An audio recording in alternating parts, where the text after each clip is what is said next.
Hello. I want to read something into here, and I haven't finished.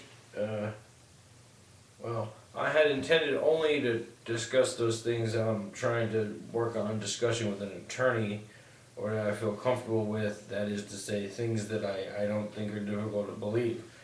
But some of these things that I'm putting down, I'm trying to organize my thoughts because the sequence of events is a little strange, and it's the first time I've been calm enough to really put it together in a way where I'm not hysterical. But I just want to go over what I have down so far. It's all true, but I don't know what it means, being that I'm putting all this out there, I wanna put this out, and there's certainly more to come, but I'd like to hear myself put it in here and see what happens, or see what it, or just maybe it'll help me with this. Here's the situation. The doctor that I'm referring to all the time, he had claimed to be an expert witness in suicide cases, and I didn't know what that referred to specifically. But I've now done some research, and it seems that has offered his services regularly, and in actually one high-profile case, in situations in which the family of a suicide victim is suing a third party, that is a doctor, or in one case a talk show host producers, was saying that the duplicitous actions on their part induced a vulnerable person to kill themselves. And at least in one case, this involves mischaracterizing the actions of the plaintiff, and also demonizing the suicide victim. That was an unusual revelation to me, and I wanted to say, in light of that, it is literally true, although I discard this, but it's literally true that during my last really terrible incident with this doctor, I did feel that what he was doing was that he was attempting to get me to commit suicide. And I did think that at the time. The answer is, well, why? Well, forget for a minute what he was doing, but I just want to say that a number of things happened here, and bear with me. But in 2009, I had many attempts to ask this doctor to intervene to stop my father's ongoing harassment.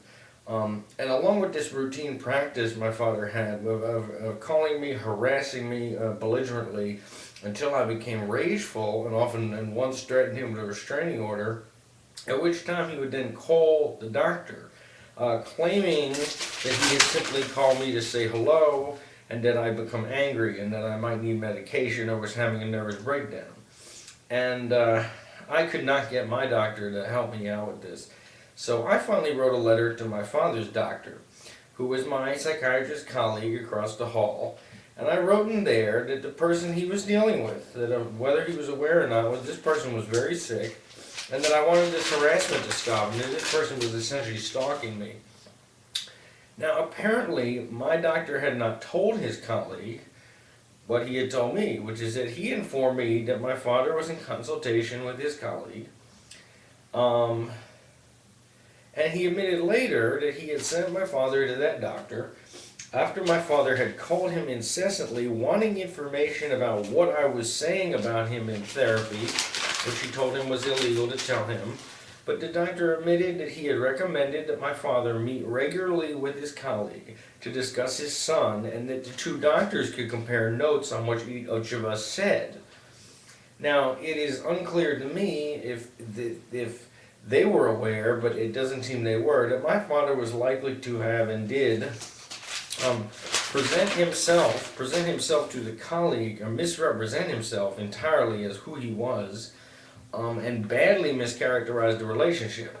Which is that it was clear to me that I don't know if it was clear to them that he was pretending, but he was certainly pretending with me that he was a very kind and gentle man, and that he didn't have much of a relationship with his son, and that what he wanted was for he and his son to get to know each other. Now that couldn't have been more at variance with reality, since as it stood at that time, he and I were in a claustrophobic, enmeshed relationship, talked for hours, often more than once a day. And the main objective for me, which had been recommended at the trauma rehab, was to distance myself from this relationship and from his toxic behavior. Now, so in other words, he badly misrepresented that he and I didn't know each other and he didn't understand me, and that couldn't, but we knew each other more than well. Now, apparently, my doctor had not told his colleague that he had informed me that my father was seeing him. And that my letter, actually, what the letter actually turned out to have done was to reveal to the other doctor that I had known about this arrangement, which I always assumed he told me. Now, right off the bat, the fact that we were on a footing like that, where I had revealed what I guess he thought he told me in confidence, right off the bat, I think this guy had some bad feelings towards me that I didn't know I brought up.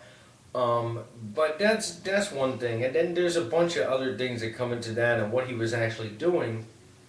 But what's really interesting is that I had always thought that I said, well, you know, I was under the distinct impression that everything he was doing, that this was boxing me into where this person's trying to get me to kill myself. And I can flesh out more what he was doing, and it was very systematic. I was running out of options.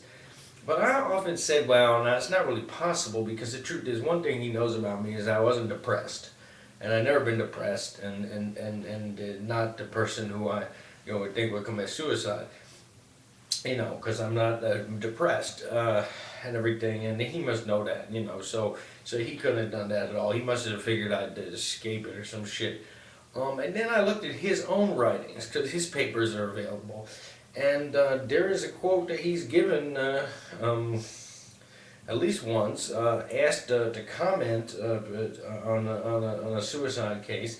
And he said that apparently, according to him, in his view, that unlike what people think, or I guess what I thought, that hopelessness and depression is not an indicator that suicide will take place at all. He said that that he put it, impulsivity combined with a cognitive restriction of options seems to be the lethal combination. Now, he was dealing with a person where I was saying, this person has restricted my options and boxed me in a private way that no one would know about, but where there's really no way out. But the one thing is, I happen to be very impulsive, so that I made some desperate moves to get out of it. But it was at that time that indeed, that's right. I mean, I'm an impulsive person, and he had simply restricted my options. The term he used is interesting, cognitive restriction of options. That's right, there was no way out, but in what sense? Well, you'd have to know what was taking place there. But my God, I mean, let me tell you something. That guy, and I can talk more about it later, but I wanted to put some of this in, and I don't know that it means anything. But as long as I'm putting all this out, I want to talk about the potential that that is what happened, and I'm saying there's no point anymore in not saying something about it. I mean, why not? Whenever I've told anybody about this person, everything they say he'd done was illegal to begin with, and I knew his attitudes towards things. I asked him once what it's like to be a psychiatrist, and he said, well, did you ever train a dog? So this wasn't really a nice person. And when I read that thing that he actually is, that's what he meant by a suicide expert. He's a witness in cases where someone is charging a doctor with inducing suicide of a vulnerable person. That really made me rethink and go back over those events, and I want to flesh out. I don't know that I can remember the whole architecture of that, that where I really did at that time. I remember becoming very angry and had this sense that he was like he was writing a book or something, and he just trying to how he was going to end it or something. I mean, it was really felt like that. And then I said, well, that's not happening. But there's a bunch of other stuff like that it really did. I said, I literally did think that, and it's also a lot of this escalated into other things.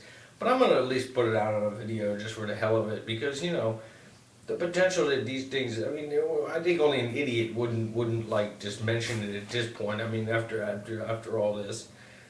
But I'm going to try to get my memory back about that and see what we can do. But I don't know, and I'm certainly not going to bring that to an attorney, because that's quite a fucking claim. But But I just want to put it out somewhere because I don't know if I'll be in yet another dangerous situation or desperate or whatever. And I want to put this somewhere that I have a record, and for my own sake.